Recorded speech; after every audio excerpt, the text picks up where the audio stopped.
Sikkim state teachers recruitment board के द्वारा दिनांक 27 मार्च 2022 को एक नोटिस जारी किया गया, जो कि आप अपने स्क्रीन पर देख पा रहे होंगे। यहाँ पर टीचर्स की रिक्रूटमेंट प्रोसेस रनिंग में है, जिसमें 3 स्तर के टीचर्स की भर्ती के संदर्भ में ये नोटिस जारी किया गया है। पहला है पीजीटी यानी पोस्ट ग्रेजुएट टीचर, दूसरा है टीजीटी यानी कि ट्रेंड ग्रेजुएट टीचर और तीसरा है प्राइमरी स्तर का। यहाँ पर आप तीसरे और चौथे कॉलम में देख सकते होंगे क्रमशः एकेडमिक क्वालिफिकेशन और प्रोफेशनल डॉक्यूमेंट्स मांगे गए हैं।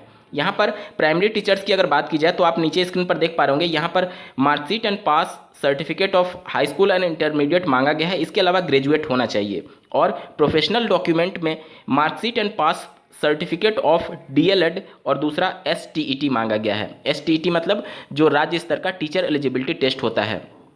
तो यहाँ पर सिक्किम राज्य ने बीएड अभ्यर्थियों को प्राथमिक शिक्षक भर्ती से पूरी तरीके से बाहर रखा है।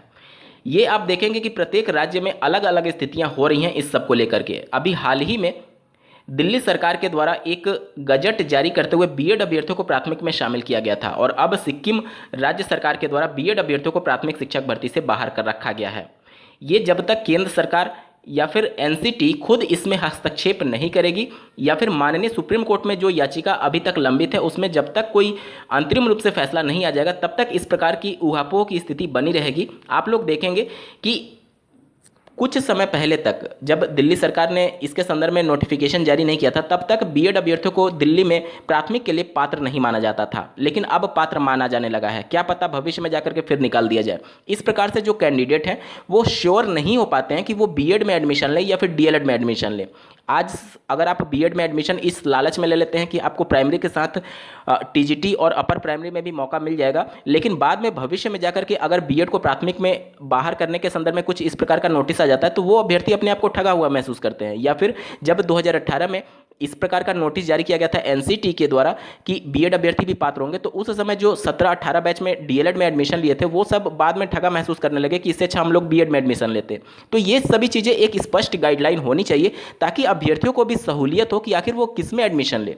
आप प्रत्येक साल दर साल नियमों में बदलाव करते जा रहे हैं, लेकिन पिछले जो कैंडिडेट हैं उनके बारे में भी सोचिए, उनके बारे में भी एक स्पष्ट गाइडलाइन होनी चाहिए। मतलब कि एक बंदा जब मेंटली प्रिपेयर होता है कि वो उसको इस चीज़ में एडमिशन लेना है, तब नियम कानून बदल जाते हैं, क्योंकि 2 साल 3 साल में उसका पूरा डीएड या फिर बीएलएड या फिर इस प्रकार का कोर्स कंप्लीट होता है।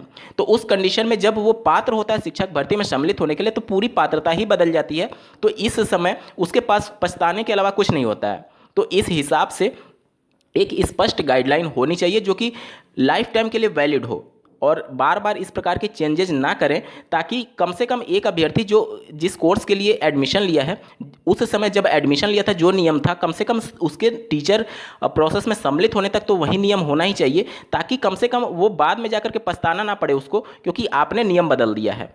उम्मीद करता हूं माननीय सुप्रीम कोर्ट के द्वारा बीएड वर्सेस डीएलएड मामले में जब अंतरिम रूप से सुनवाई कंप्लीट हो जाएगी तो जो फैसला आएगा वो पूरे देश भर में लागू होगा। निश्चित तौर पर किसी एक ही के फेवर में फैसला आने वाला है। जिसके फेवर में फैसला आया वो तो ठीक है, लेकिन जिसके विपक्ष में फैसला आएगा निश्चित तौर पर उनके आगे के रास्ते अब बंद हो जाएंगे, क्योंकि माननीय सुप्रीम कोर्ट के फैसले के बाद से आप कहीं पर भी अपील नहीं कर पाएंगे। बस एक बार आप माननीय सुप्रीम कोर्ट में पुनर्विचार याचिका दायर कर सकते हैं।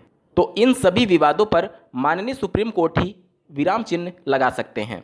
सभी अभ्यर्थियों को, सभी राज्य के कैंडिडेट्स को माननीय सुप्रीम कोर्ट के इस फैसले का इंतजार होगा कि माननीय सुप्रीम कोर्ट किसके फेवर में फैसला देता है। इस वीडियो को देखने के लिए आपका बहुत बहुत धन्यवाद। भगवान करे आपका दिन शुभ हो।